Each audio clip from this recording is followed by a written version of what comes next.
मित्रों नमस्कार। इंस्टा बातों बातों में की आज की कड़ी में आपका हम हार्दिक स्वागत करते हैं। आज हमारे मेहमान हैं देश की जानी मानी चित्रकार जिनकी अपनी प्रतिष्ठा दुनिया के अनेक देशों तक है, पूनम चंद्रिका त्यागी जी, जो दिल्ली में रहती हैं लेकिन पूरी दुनिया में उनकी अपनी यायावरी है।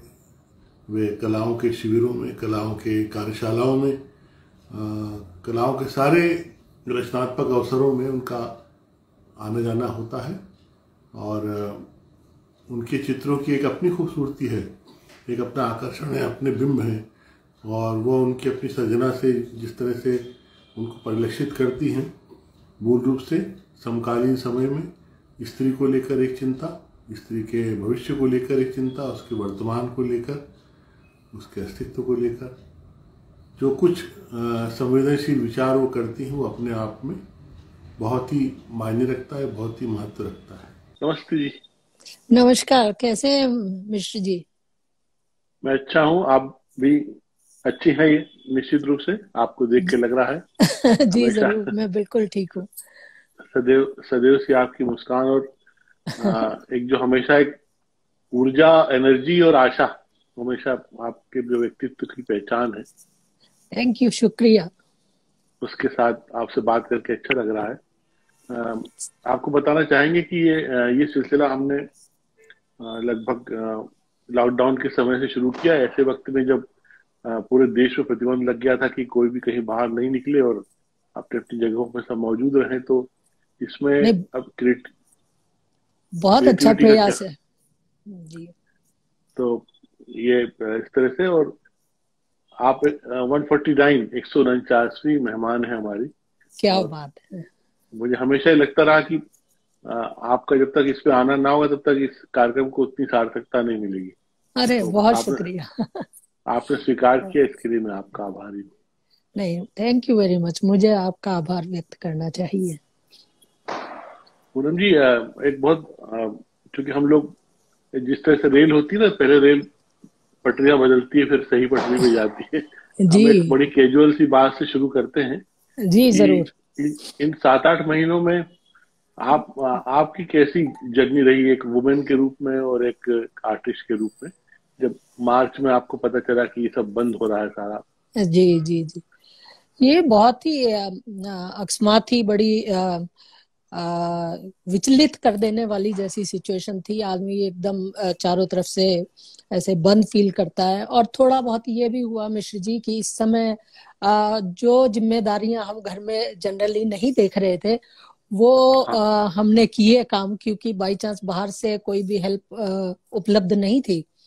तो जी। इस समय मैंने जैसे हमें लगा कि कुछ चीजों के नेगेटिव और पॉजिटिव दोनों एस्पेक्ट्स हैं। हाँ, थोड़ा बंदिशें रही, लेकिन उस समय मुझे लगा कि मैं अपने जो फैमिली मेंबर्स हैं, मेरी बिटिया है और मेरे हस्बैंड हैं और भी हमारे परिवार में कुछ नए लोग जुड़े, तो मुझे लगा मैं उनके ज्यादा करीब गई, मुझे उनके साथ समय व्यतीत करने का ज्यादा समय मिला। और कुकिंग वगैरह मैंने ट्राई की कुछ। तो इस समय क्योंकि जी। मेरी कुक और मेड वगैरह बाहर से हाँ हेल्प सब बंद हो गई थी, तो ये हाँ हाँ। एक अच्छा एक्सपीरियंस था। लेकिन जैसे दुनिया भर में हम सुन रहे थे, देख रहे थे लोगों को जो मुश्किलें पेश आई, और जो एक कहिए कि एक टेरर या कहिए भय जो पैदा हुआ, उससे लोगों के मन में आइसोलेशन से बहुत नेगेटिविटी भी आई। और बहुत हाँ ऐसी चीजें हमने आसपास सुनने को मिली कि कई लोगों को जैसे कुछ सुसाइडल केसेस, और ये यानी कि कुछ लोगों ने अपने को बहुत अकेला भी फील किया। और हर चीज का दो तरह का असर होता है, कुछ पॉजिटिव कुछ नेगेटिव। तो पर मेरा रचनात्मकता से तो नाता इस तरह का है कि वो कभी टूटता नहीं है। तो बीच बीच में काम तो चलता ही रहा। अभी भी मैं अपने स्टूडियो में हूँ, तो ये था कि कभी कम वक्त मिला तो लाइन ड्राइंग की, थोड़ा सा लीनो पे कुछ ग्राफिक्स में प्रयोग किए, तो थोड़ा सा मीडियम चेंज करके देखा। तो ये हमें एक तरह के कई एक्सपेरिमेंट का वक्त भी मिला। जी जी। वसंत भार्गव जी इसमें ज्वाइन है, आपको हाय हाय कर रहे हैं, भोपाल से हमारे साथ है। बहुत शुक्रिया। हेलो वसंत भार्गव जी। अ, एक तो क्या था कि ये पूरा समय बड़ा विकट था, और हमको जी एकदम से नहीं पता था कि इतने महीने निकल जाएंगे, क्योंकि आरंभ में तो हाँ। लगभग 3 हफ्ते का एक वो दिया गया था कि वार्निंग की 3 हफ्ते आपको रहना है, तो जी। ऐसा लग रहा था कि 3 हफ्ते बाद वापस हम्म, फिर सब कुछ शुरू होगा, लेकिन ऐसा हुआ नहीं। तो ये धीरे धीरे जो जैसे अदालत के कोई मुकदमा सालों साल चलता है, खिंचता जाता है जी। पेशी बढ़ती रही और हम लोग सब इसको सहन करते रहे। और ये और सही अभी बात है भी कि सिचुएशन तो नॉर्मल नहीं हम्म, है, अभी भी दिल्ली में केसेस इंक्रीज हो रहे हैं, बॉम्बे में हो रहे हैं। हाँ मतलब किसी हद तक लोगों में इतनी बेचैनी भी हो गई है कि लोग खतरा उठाकर भी वो बाहर निकलना चाहते हैं। हाँ, ये हुआ है। बहुत सारे मित्र लोग, जैसे वो हमारी आपकी कॉमन मित्र अनीता कुलकर्णी जी, बहुत अच्छी दोस्त है हमारी, जी जी, वो बहुत अच्छी दोस्त है मेरी भी। इस कार्यक्रम का हिस्सा थी। तो वो कह रही थी, बोले मुझे तो अभी कहीं भी जाने की इच्छा है, मैं इतनी परेशान हूँ कि कहीं भी हरिद्वार हाँ। ऋषिकेश जाना चाहती हूँ, मैं बस घर से अच्छा बाहर अच्छा। निकलना चाहती हाँ नेचुरली, क्योंकि दरअसल फिर आपके अंतर अनुभव पे भी बहुत सी चीजें डिपेंड करती हैं। मैंने उस वक्त को, हालांकि ये एक क्राइसिस था या कठिन समय था, पर मैंने उसे अपॉर्चुनिटी में इस सेंस में कन्वर्ट किया कि मुझे लगा कि इस समय मैं ज्यादा समय अपने परिवारजनों के साथ गुजार सकूं। दरअसल हूँ। वहां भी बहुत अटैचमेंट और एक लगाव रहता है, तो उन लोगों का साथ भी इस समय मुझे लगा कि ये अच्छा अपॉर्चुनिटी है। हम्म। इसके भी बहुत रोचक पहलू हैं, जैसे इसी बातचीत में सब सुनने जानने को मिले कि जैसे राजीव वर्मा एक थिएटर और सिनेमा के एक कलाकार हैं, उन्होंने जैसे बोला कि मेरे, अपनी पत्नी का नाम लेके कहा कि मेरे और रीता के बीच बहुत सारे जो झगड़े हम्म। प्राय जीवन भर अधूरे रह जाते थे, वो पूरे होते चले, नहीं। क्योंकि हाँ हाँ, सही बात है। ऐसा कुछ भी रहा क्या आपके साथ कि ये होता दरअसल था कि क्या चलो है, चलो बाद में निपटेंगे, ऐसा होता था कि अभी जा रहे हैं बाद में देखेंगे? मिश्र जी झगड़े तो नहीं थे, लेकिन यह है कि साहब जो हैं वो इस समय इंजीनियर इन चीफ हैं दिल्ली हाँ पीडब्ल्यूडी में, तो he is ji having a lot of responsibility. Most of the हाँ time he is busy busy busy. तो हालांकि बहुत समय उनको तो छुट्टी नहीं मिली, वो तो आफ्टर जी 17 डेज उनको ज्वाइन करना पड़ा, क्योंकि जो भी हायर ऑफिसर थे उनको ज्वाइन करना ही हाँ पड़ा था। हाँ पर 17 दिन हम लोगों ने साथ गुजारे, तो इट वाज अ हाँ। Very nice time. क्योंकि अच्छा बहुत अच्छा। समय से ऐसा हो रहा था कि वो बहुत बिजी थे। मेरी डॉटर है, मेरी डॉटर का फियांसे है, तो हम हाँ लोगों ने बहुत अच्छा समय गुजारा। मतलब मैं ये नहीं कहूंगी, मैं तो कहती हूँ ब्लेसिंग इन मिस डिसगाइज। अच्छा अच्छा, क्या जी बात जी है। जी। अच्छा, और इस बीच फिर पेंटिंग आपने बताया कि कुछ कुछ काम भी हम करते रहे। पेंटिंग तो चलता ही रहता है, ये it's like a breathing to me. मैं आपको बताऊं हाँ मिश्र जी, पेंटिंग मेरे लिए कोई व्यवसाय नहीं है। हाँ painting is a way of life for me. मतलब ये तो साथ जुड़ा हुआ है, जैसे आपके रोजाना के डे टू डे के प्रोसीजर में। तो जब भी मुझे जो भी वक्त मिलता है, मैं उसमें कोई लाइन ड्राइंग, कोई स्केचेस, कोई चारकोल, कोई वाटर कलर, कोई जो कुछ भी उस समय मुझे उपलब्ध हो। थोड़ा बहुत पढ़ने का भी शौक है, कभी मैं आपके लेख भी पढ़ती हूँ जब मैं देखती हूँ। एक छोटी सी लाइब्रेरी है मेरे पास, जिसमें निर्मल वर्मा, मन्नू भंडारी, अमृता प्रीतम, इस्मत चुगताई, सादत हसन मंटो, तो या कभी कोई बहुत अच्छी फिल्म्स भी देखते हैं। थोड़ा बहुत लिखने का भी शौक है, तो मैं हाँ हाँ। कभी हिंदी पोएट्री भी लिखती हूँ। तो जी जी। कुछ ना कुछ टिट बिट्स में चलता रहता है। इस पे कुछ ऐसा भी रहा कि जैसे फिलोसॉफिकल ढंग से हम अगर देखें तो बाहर जब इतनी अशांति है, भविष्य का पता नहीं क्या होगा, तो कोई बहुत कंक्रीट वर्क या बहुत ठोस क्रिएशन नहीं हो पाता रहा। सतीश कौशिक जैसे कहते थे कि कोई बड़ा काम नहीं कर पा रहा था, बस बोले मैं ऐसे गाता रहा, अपने आप को रिलीज करता रहा, पर कि कोई किसी फिल्म की पटकथा लिख लूं या कुछ बड़ा काम कर लूं, ऐसा जी नहीं कर पाया।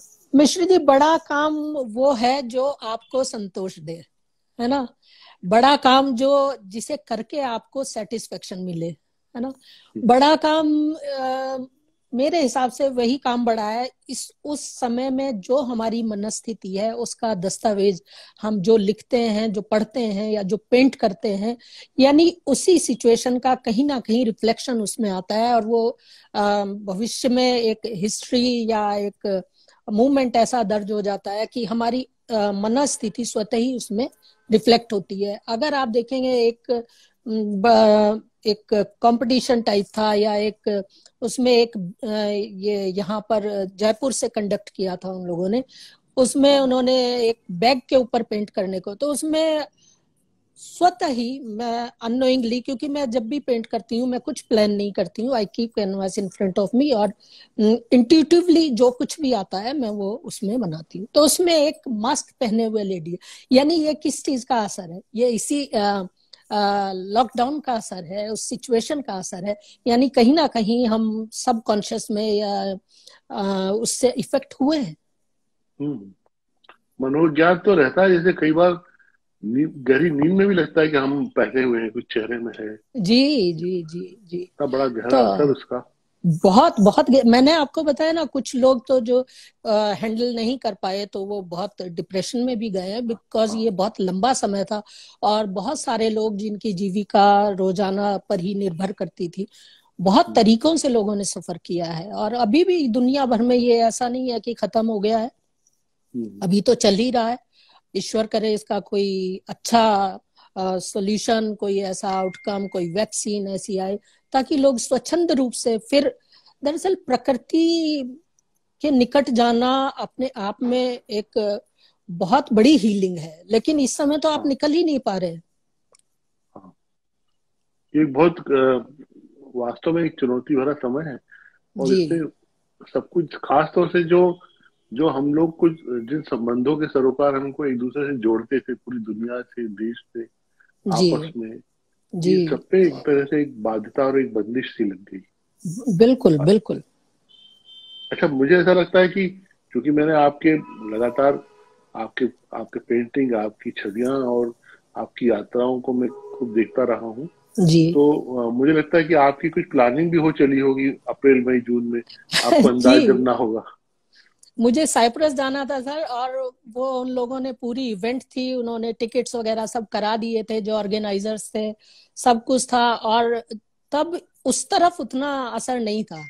तो मैंने जब उन लोगों को कहा कि यहाँ इस तरह सिचुएशन है, उन्होंने कहा इतना वर्स्ट नहीं है, लेकिन समय आते आते तक हुआ ये कि उनको वो पूरी इवेंट कैंसिल करनी पड़ी। हम्म। जी। तो ये इस तरह की जो प्लानिंग थी, ये सब बहुत सारी ध्वस्त हुई होगी। बहुत सारे जो भी, ना सिर्फ इस तरह की लोगों के, और भी जो ओकेजन्स थे, शादियां थी, और इस तरह के जो भी बड़े इवेंट्स थे, वो सब लोगों ने कैंसिल किए। इस पूरे समय में जिसमें खूब सारा घर बैठकर सोचने, पढ़ने, लिखने, चिंतन करने का वक्त मिला, जी कुछ अपना पुनरावलोकन भी किया होगा। अपनी जर्नी कहाँ से आरंभ हुई, कैसे आरंभ जी। हुई, क्या परिवेश था। ऐसा है मिश्र जी, मुझे ये याद नहीं है मैं कब से पेंट करती हूँ, मैं बहुत छोटी थी, तो मैं गणित में कभी अच्छी नहीं रही, तो मेरी गणित की भी जो नोटबुक्स थी उनमें स्केचेस बने होते थे, एंड मुझे कई बार उसके लिए पनिशमेंट मिला।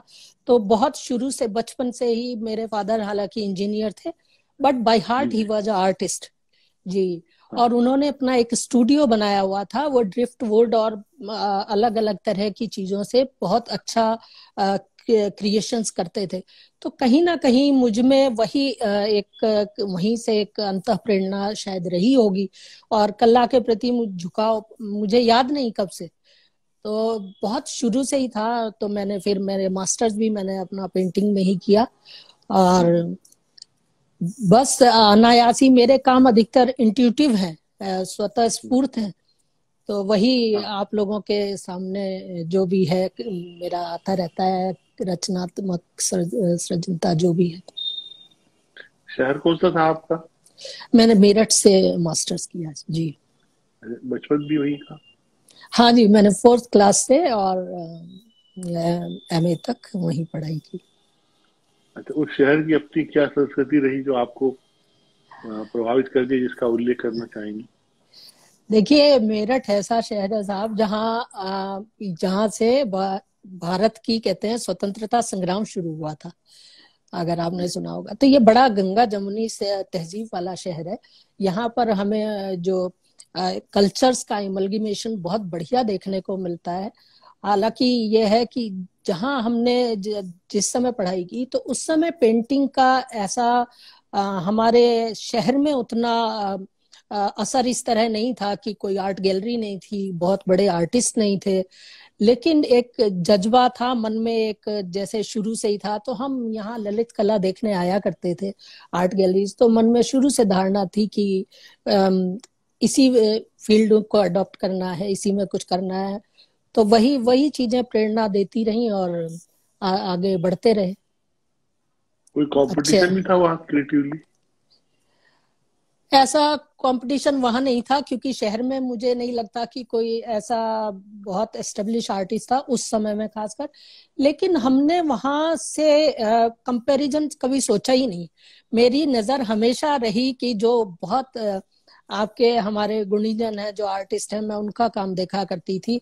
और बेंद्रे साहब हैं हमारे, उस समय आपके और बड़े जो आर्टिस्ट हैं उनके, उन लोगों के काम देखती थी। तो उनसे हमेशा इंस्पिरेशन रही मुझे खासकर, क्योंकि हम लोगों को जैसे पढ़ाया जाता है हमारे यहाँ थ्योरी में, तो मुझे कांगड़ा, बसौली, बूंदी, ये जो मिनिएचर आर्ट है, इससे बड़ा फैसिनेशन था। मुझे लगता था ये अपने समय के बड़े कंटेम्प्रेरी आर्टिस्ट हैं जिन्होंने रियलिस्टिक ह्यूमन फिगर को इस तरह अलग तरीके से देखा है। तो वो इंस्पिरेशन जरूर थी, वो कहीं ना कहीं मेरे काम में अभी भी रिफ्लेक्ट होती है। जी। स्वयं आपने अपने चित्रांकन के लिए, अपने क्रिएशन के लिए एक बहुत मैं समझता हूँ कि बहुत मर्मस्पर्शी सब्जेक्ट और कैरेक्टर चुना, स्त्री, जो आपके लगातार कलाकृतियों में इतने वर्षों से, मुझे उसके लगता पीछे है क्या? ये मिश्र जी, ये बहुत स्वाभाविक बात है। बीइंग फीमेल, मुझे ये लगता है मैं जिस तरह चीजों को देखती और महसूस करती हूँ, उसमें कहीं ना कहीं जो सेंटर पॉइंट है वो मैं ही होती हूँ। मैं कैसे देख रही हूँ, मैं कैसे चीजों को महसूस कर रही हूँ, वो वही रिफ्लेक्शन आपके काम में आता है। यानी आप बीइंग ए फीमेल कैसे, और वैसे भी अगर आप देखें तो मुझे लगता है दुनिया पूरी जो भी भगवान का बनाई हुई दुनिया है, उसमें female is the most beautiful, sensitive, lovable और स्नेहिल और मिस्टीरियस टू करेक्टर है। उसको आप निकाल दीजिए तो आप बताइए दुनिया में बचता क्या है। तो उसके नजरिए से चीजों को देखना और महसूस करना, ये मुझे लगा कि ये अपने आप में बहुत इम्पोर्टेंट चीज है। आपके अक्सर मैं पेंटिंग में देखता हूँ कि कुछ पक्षी वक्षी भी दिखाई देते हैं कई बार, छोटे छोटे। जी वो क्या जी जी। किसी एक स्मृतियों में कुछ कथाएं वथाएं रही होंगी क्या, जो कथाएं नहीं है, पहले? दरअसल जहाँ बर्ड है, कई बार आपने देखा होगा वो बर्ड के फेसेस ह्यूमन फेसेस हैं, है हाँ, ना। तो ये यानी आपके एक फ्रीडम, फ्लाइट का एक इंडिकेशन है, यानी एक इमेजिनेशन का, एक आजादी का एक सिंबल है। मैंने एक सीरीज की थी animal instinct with in the human beings. उसमें जी, एक ट्रांसफॉर्मेशन था कि हम जब प्यार करते हैं या हम जब बहुत क्रोध में होते हैं तो हम में भी वही रिफ्लेक्शन आते हैं जो किसी जानवर में आते हैं। तो वो एक पूरी सीरीज थी जिसमें लॉयनेस, लॉयंस और कैट्स को मैंने उस तरह डिपिक्ट किया था। तो हम अपनी ही भावनाओं को आरोपित करके देखते हैं पक्षियों में, नेचर में, और दूसरी चीजों में। क्रोध के बारे में तो मेरे एक बहुत मेरे आदरणीय है, डॉक्टर अनिल चौबे। वो कई बार जी। कहते हैं, वो सिनेमा की जानकार है, तो वो कहते हैं कि सबसे ज्यादा भयानक रूप में आदमी तब होता है जब वो गुस्से में होता है। उस समय आप उसको देखो सही कि बात हम है। कितने कितनी जगह हम लोग अभिनय करते, नॉर्मल होने का, जी सज्जन जी। होने का या विनम्र होने बिल्कुल का। बिल्कुल 100 जगह हम ये बिल्कुल। नाटक करते हैं, जी जी। लेकिन जिस क्षण आपको गुस्सा आता है उस क्षण हमारी सारी असलियत धुल जाती है। Very true, very true, very true. Basically मैंने कहा ना, वही एनिमल इंस्टिंक्ट है। सिविलाइजेशन क्या है? उन इंस्टिंक्ट को हैंडल करना सीखना, ठीक है ना। मोर आर्टिफिशियल होना, नेचुरलिटी से जितना आप डिफर हो सके, है ना, जैसा आप फील कर रहे हैं आप मत दिखाइए, टू बी मोर आर्टिफिशियल। अब इस समय में हमारे, इस समय क्या बल्कि एक लंबे समय से हम लोग की, जब से भी हम लोग सचेत हुए होंगे जी मानसिक रूप से, जी। इस तरह की कोई ट्रांसपेरेंसी वाले मनुष्य तो मिलना मुश्किल ही हो। हाँ, तो इसीलिए वो रिफ्लेक्शन आपको कलाओं में, चाहे वो कला फिल्म हो, नाटक हो, पेंटिंग हो, आप देखिए पेंटिंग का मतलब सिर्फ सुंदर खूबसूरत बनाना ही नहीं है, उन्हीं हाँ, अभिव्यक्तियों को दिखाना। आप देखिए नाटक में, रंगमंच में और भी जगह आपको उनका रिफ्लेक्शन देखने को मिलेगा। यानी वो है, पर लोग उनको हाइड करते हैं चीजों को, और उनका आपको कहीं ना कहीं उनका रिफ्लेक्शन देखने को मिलता है। ये बात जरूर है कि हमारी सारी कलाएं कहीं ना कहीं हमारे आसपास और हमारे खुद जो मनुष्य चरित्र हैं उनको प्रस्तुत करने का काम करती हैं। और वो ये सब एक दूसरे से जुड़ी हुई हैं और इंस्पायर्ड हैं। हाँ, एक तरीके की आपकी आपके वो जो बात मैं कहना चाह रहा था कि एक तरीके की उदारता और एक बड़े हृदय वाली बात भी आपके काम में दिखाई देती है, आपके किरदार में, वो कलाकार में होगी। जी, आप ये देखिए ना कि आर्टिस्ट, आप मन से आर्टिस्ट हो, यानी क्योंकि मैंने आपको कहा ना, ये व्यवसाय की तरह मैंने नहीं चुना, तो नहीं जी, बिल्कुल। आर्टिस्ट होना यानी आप आर्ट को एज ए लाइफ अडॉप्ट करें, यानी आपका हाँ, लाइफ स्टाइल आर्टिस्टिक हो। अब उस आर्टिस्टिक में यानी जो दूसरों को किसी तरह का भी सुकून और अच्छी पॉजिटिव फीलिंग दे सके, वो आपके व्यक्तित्व में बात होना बहुत जरूरी है। और जो चीज मान लीजिए आप में नहीं है, वो आपके काम में नहीं आ सकती। जो मेरे पास है ही नहीं, वो मैं कैसे किसी को दूंगी। बहुत बहुत सच्ची बात यही है। रंग, रंगों के चयन को लेकर आपकी क्या अवधारणा है? खासतौर से आपने तो गहरे और चटक रंग बहुत सारे हमेशा प्रयोग किए।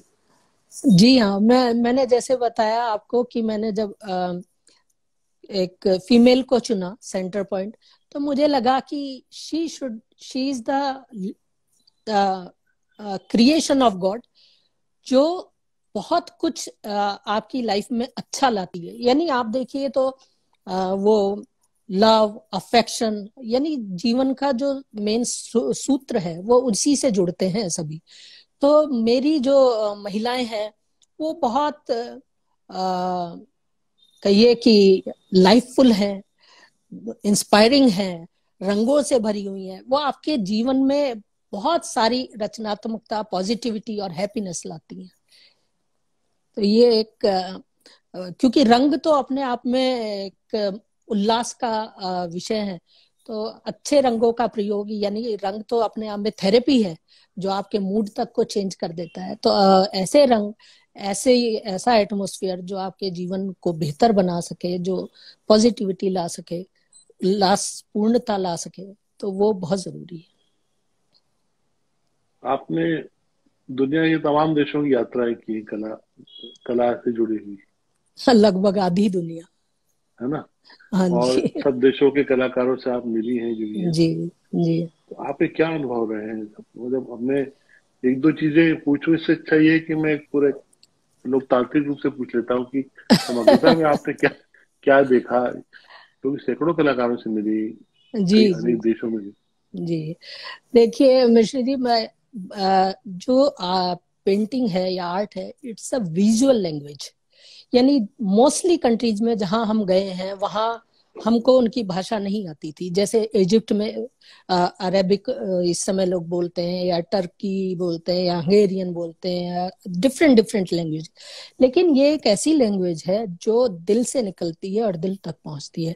हर इंसान समझता है, आप दुनिया के किसी कोने में चले जाइए तो आर्टिस्ट लोगों को कम्युनिकेशन की प्रॉब्लम कभी नहीं होती है, क्योंकि art is a visual language. ये ऐसी भाषा है जो हर कोई समझता है। और मेरा इस विषय में, मैं अपने आप को बहुत भाग्यशाली समझती हूँ कि दुनिया के सभी देशों में मेरे बहुत अच्छे मित्र, और इतने केयरिंग और लविंग इन दैट वे, मैं रियली भाग्यशाली हूँ, मेरे में इतनी कोई योग्यता नहीं है जितना लोग मुझे स्नेह करते हैं।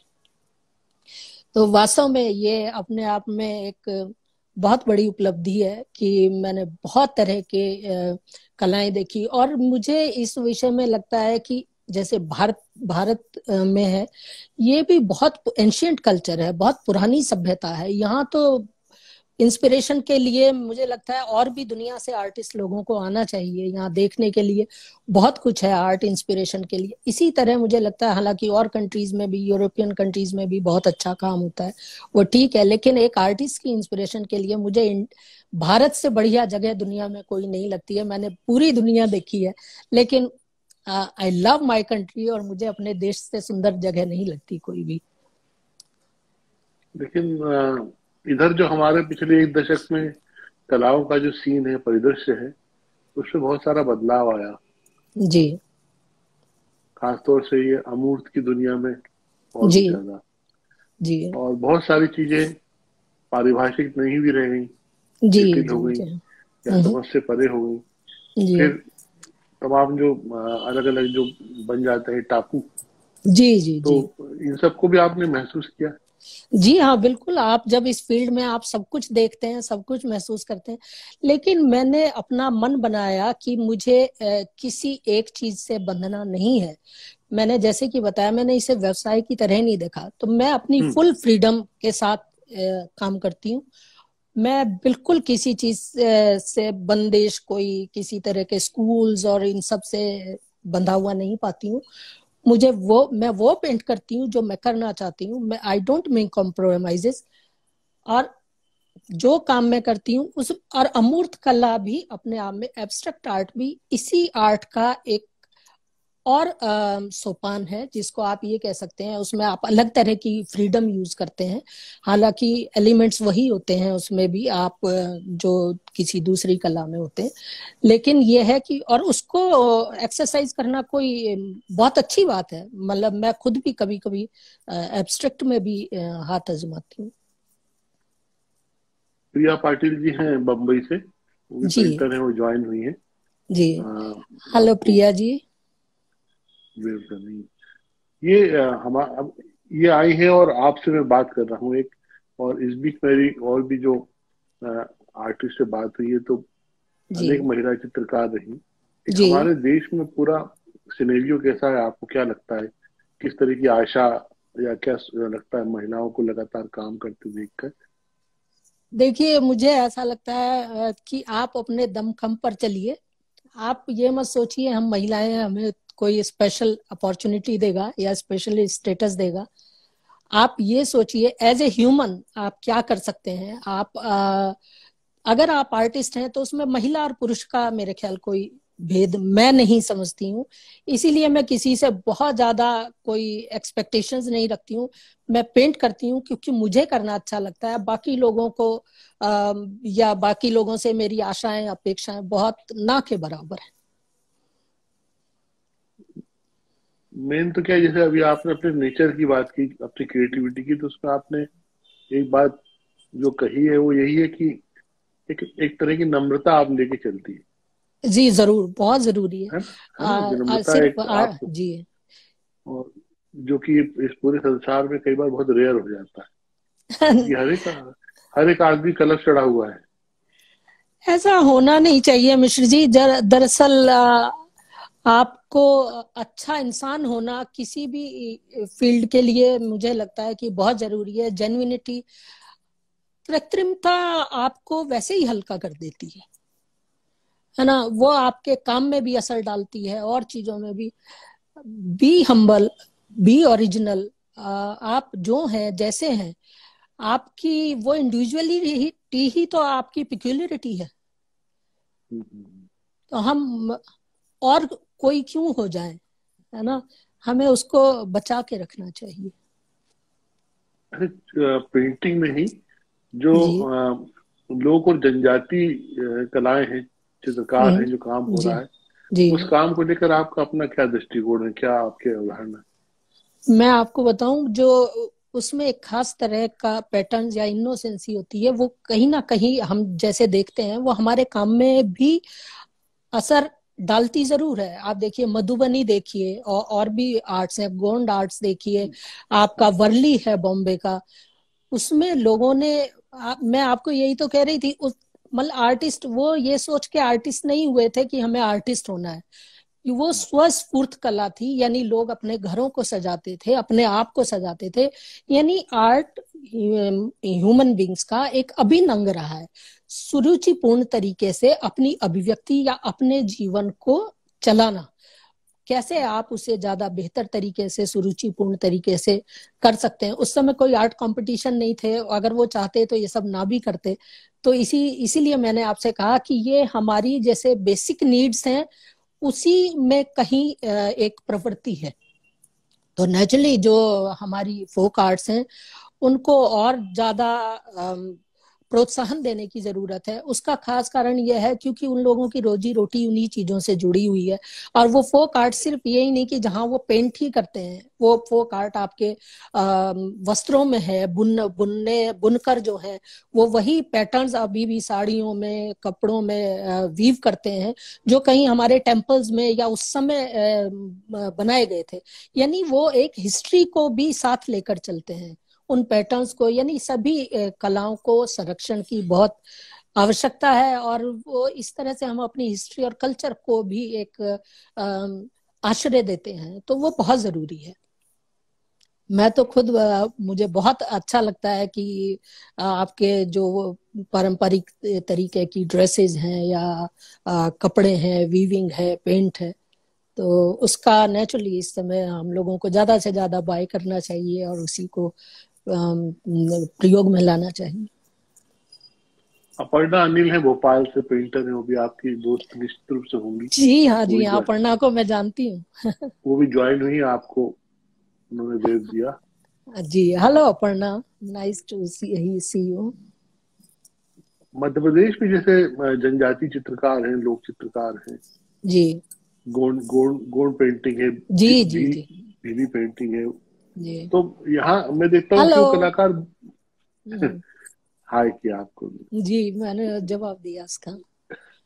तो उनकी एक अपनी तल्लीनता, और मैंने देखा कि वहाँ कंपटीशन नहीं है, और यही चीज उनको ज्यादा स्वाभाविक बनाती है सर। कंपटीशन है ही नहीं, मेरी अपनी अभिव्यक्ति का एक लेवल है, एक तरीका है, मेरा सेल्फ है, उसमें मैं रिफ्लेक्ट होती हूँ, उसको किसी से कंपेयर नहीं किया जा सकता।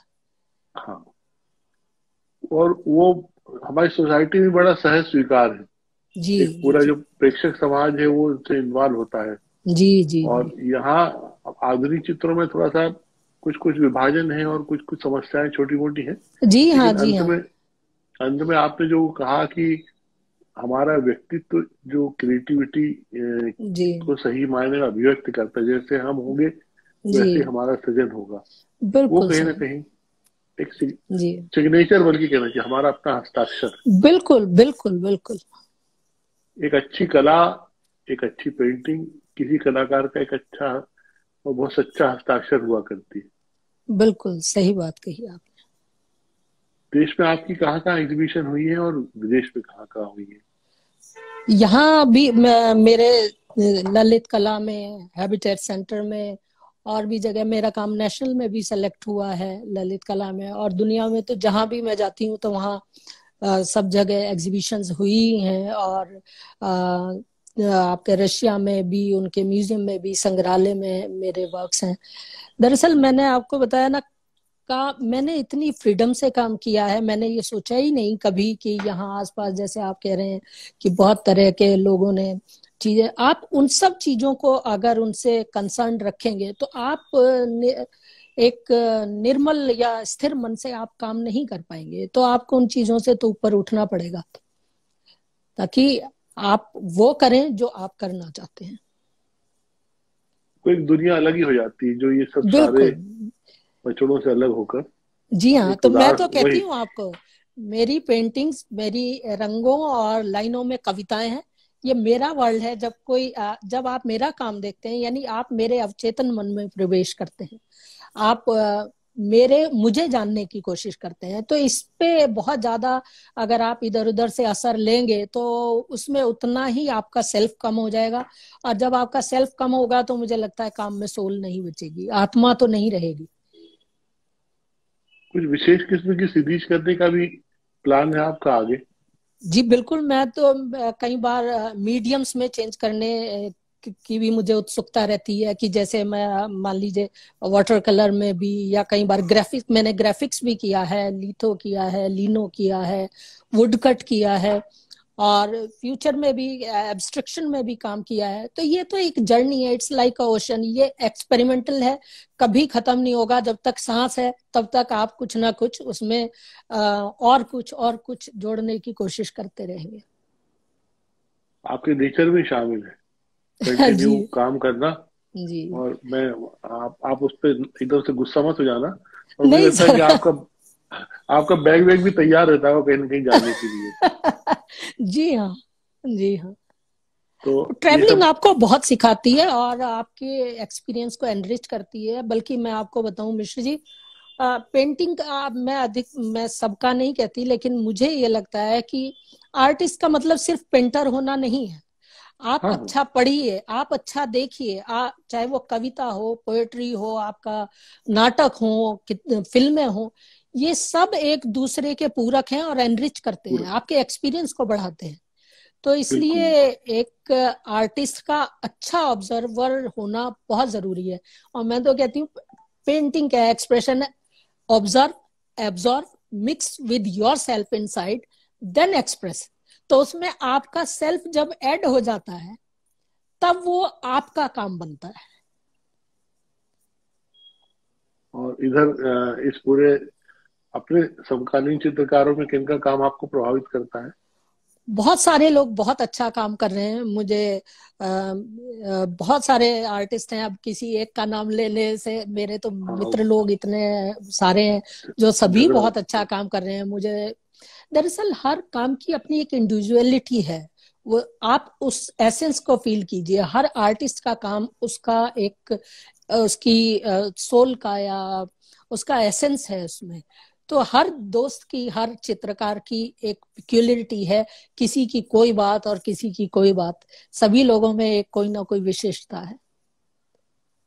इधर थिएटर में और कुछ दूसरे और कला माध्यमों में एक दूसरे हम्म। का काम देखने की प्रवृत्ति खत्म हो गई है। अच्छा, मैं आपको बताऊं मिश्र जी, मैंने 3-3 घंटे के प्ले किए हैं। पहले मैंने थिएटर भी किया है जब मैं पढ़ती थी, हाँ डांस, हाँ। ड्रामा, डिबेट, पोएट्री राइटिंग, और लिखती तो खैर मैं अभी भी हूँ, कविताएं लिखती हूँ, और कई बार तो मैं अपनी पेंटिंग में भी पोएट्री लिखती हूँ। तो मुझे इसीलिए लगता है कि ये सभी चीजें एक दूसरे के साथ साथ चलती हैं, और आपके एक्सपीरियंस को, आपके व्यक्तित्व को, या आपके ये आपकी रचनात्मकता को सहयोग करती हैं।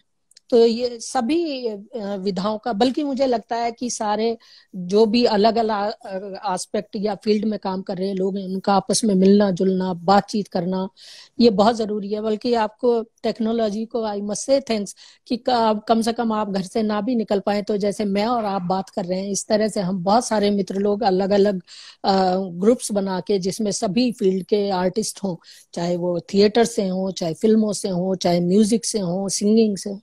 तो ये जो इंटरेक्शन है वो चीजों को बहुत अलग मायने और डायमेंशन दे सकता है। अभी क्या करने वाली है आगे जब ये सब संसार खुलेगा? अभी तो मैं काम ही कर रही हूँ सर, और मैं थोड़ी सी मेरी प्लानिंग है फ्यूचर में कि मैं अपना एक ऐसी जगह जहाँ बनाऊं जहाँ मैं अपने वर्क पूरे समय के लिए डिस्प्ले करके रखूं, ताकि ये ना हो कि सिर्फ एग्जीबिशन के लिए आप एग्जीबिशन लगा रहे हैं, जहाँ पूरे साल जो भी नया काम हो मेरा, I will keep it open जब जो चाहे। ऐसे नहीं कि हम एक दिन साल में 2 दिन एग्जीबिशन लगा रहे हैं या 3 दिन एग्जीबिशन लगा रहे हैं। वहां आप अपडेट करते रहिए, उस प्लेस को आप सोशल मीडिया पे डालिए, ताकि जो भी चाहे ओपन हैंडेडली आप उनको वेलकम कीजिए, वो आए देखें आप क्या कर रहे हैं, कैसे कर रहे हैं।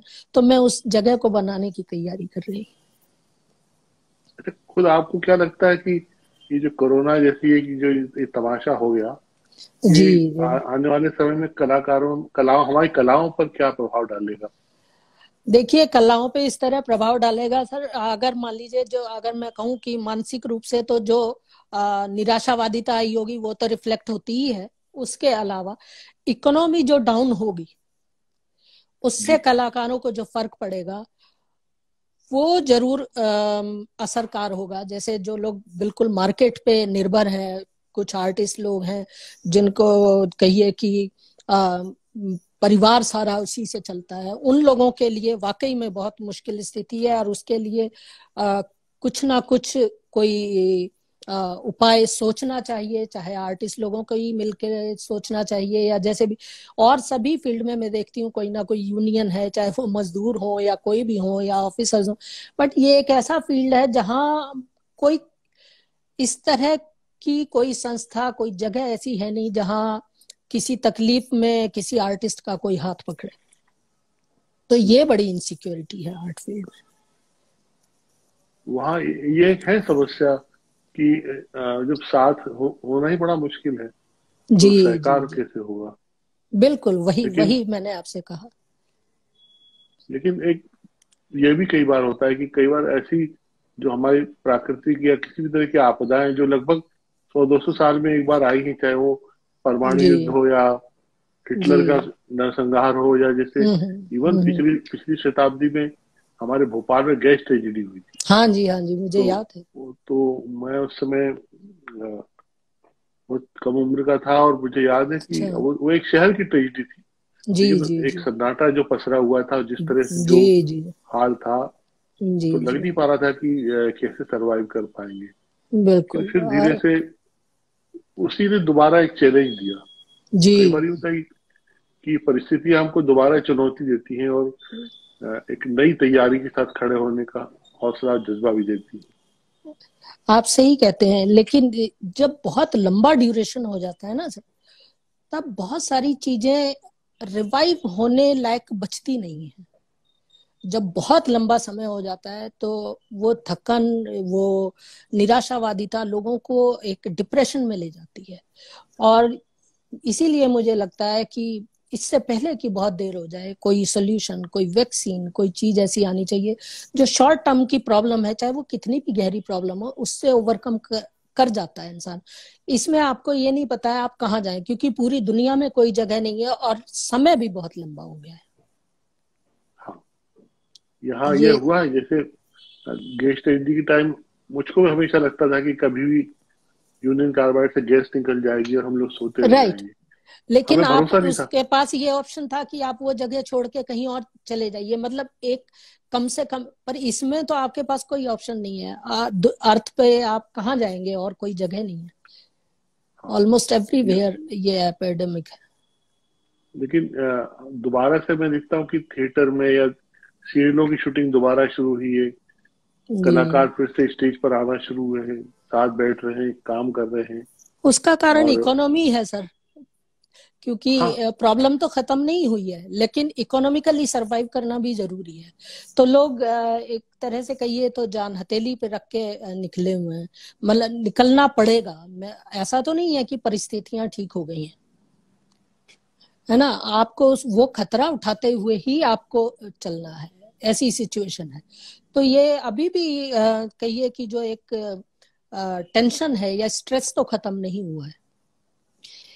इन चीजों से भी बहुत, हर बंदा अपना अलग तरह से सोचता है। मुझे ये लगता था कि ऐसा ये जो समय आया है विकट, इसमें लोगों को ये सोचना चाहिए जीवन कितना क्षण भंगुर है। हम एक दूसरे के लिए जो भी किसी तरह से भी काम आ सकें, या ज्यादा मानववादी लोग हो जाएं, एक तरह से सोच चेंज हो जाए।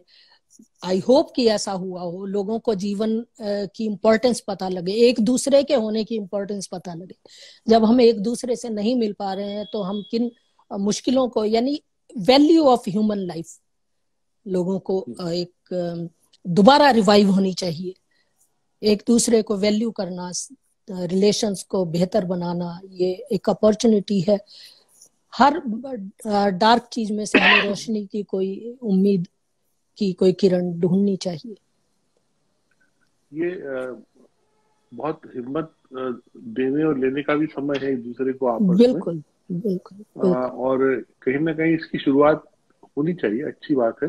जी और ये मान के चलना चाहिए कि समय आगे व्यतीत हो जाएगा और जी वैक्सीन या जो भी कुछ चीजें हैं, या तो जी हम सबकी क्षमता उस तरह की हो जाएगी, बढ़ जाएगी कि हम उसको जी सहन कर पाए। जी। क्योंकि अभी तो यह है ईश्वर कि ऐसा ही करे। उसका एक प्रभाव ये रहा कि बड़ी उम्र के लोगों पे ये बीमारी ज्यादा ज्यादा ये प्रभावित बहुत करने वाली मुश्किल। है। जी जी और जिस तरह से लोगों को पलायन करना पड़ा, बहुत जी। सारे लोग दहशत वो और सदमे में, वाकई जैसा कि बहुत आपने दुखद था। जी। आपको आपको भी किन कलाकारों की मृत्यु ने अवसाद दिया, तनाव दिया होगा, कुछ मुझे बताएंगे? कलाकार कोई बहुत हर सारे क्षेत्र लोग में। हैं। बहुत सारे लोग हैं। अभी मैं आज ही देख रही थी, कोई मनोज थे आर्टिस्ट, वो नहीं रहे, और भी लोग, और कोरोना से नहीं रहे। तो ये सोच के नेचुरली हेल्पलेसनेस फील होती है। एक जिन लोगों को हम चाहे सामने से नहीं भी जानते हो डायरेक्ट, आप हर ह्यूमन लाइफ वैल्यू रखती है। हर इंसान वैल्यू रखता है। सबको जीने का अधिकार है। और मेरी ईश्वर से प्रार्थना है कि चीजें जल्दी से सही हो जाएं और दुनिया वापस उसी स्वच्छंद और रूप से लोग एक दूसरे से मिलजुल सकें। आप ये देखिए ना, हम तो कहते हैं स्नेह या हग करना अपने आप में एक बड़ी थेरेपी है। यहाँ अब इस समय ऐसा हो गया है कि आप डिस्टेंस रखिए। हम सब लोगों को कह रहे हैं 2 मीटर का डिस्टेंस रखिए या 2 फुट का डिस्टेंस रखिए।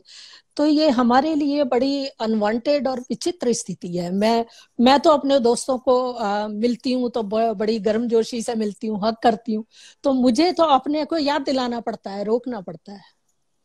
तो नेचुरली बहुत सारी ऐसी चीजें हैं जो एक्सेप्टेबल नहीं है, बट हम हेल्पलेस हैं और भगवान से प्रार्थना करते हैं कि जल्द सब अच्छा हो जाए और सभी लोग सुरक्षित रहें। इसी कामना के साथ मैं आपका आभार व्यक्त करूं। आप आई और आपने इतनी अच्छी अच्छी बातें की। इसमें एक कलाकार के मन की सच्चाई, और वो एक जो दर्शन फील करते हैं अपने जीवन के अनुभवों के साथ काम करते हुए, जो एक मन में एक सजन, ये शिंजनी आपको नमस्ते कर रही है और मुझे भी नमस्ते कर रही है। नमस्ते सिंजनी, जीते रहिए। कैसी हैं आप? ये जी। आपकी, ये इनकी मम्मी नहीं आई, ये आ गई। अच्छा पर अच्छा। इनका भी स्वागत है। शी बहुत इज अ अच्छी लवली बच्ची है और गर्ल। बहुत अच्छी बहुत है। इतनी जी जी प्रतिभाशाली कलाकार है कि हमको जी लगता जी है कि जी आने वाले कल में ये जी। कमाल करेंगी। शरोभी जरूर से शरोभी जरूर। सेठिया जी ज्वाइन हुई, सत्रीय नृत्य की बहुत वरिष्ठ कलाकार है गुवाहाटी से। नमस्कार जी। नहीं, बहुत अच्छा। मैं मैंने तो आपसे पहले ही कहा मिश्र जी कि कोई ऐसा प्लेटफॉर्म बनाइए जहां इंटरेक्शन सारे आर्टिस्ट कर सके, तो होना दैट विल बी चाहिए। Very nice. बहुत बहुत आभार आपका और आपका भी बहुत शुभकामनाएं। शुक्रिया। और आपको भी बहुत शुभकामनाएं। स्वस्थ रहिए, खुश रहिए और इसी तरह मिलते रहिए। बहुत शुक्रिया। सभी सुनने देखने वालों के लिए हम लोग, मैं और पूनम जी दोनों आभारी। जी जी। बहुत शुक्रिया दोस्तों।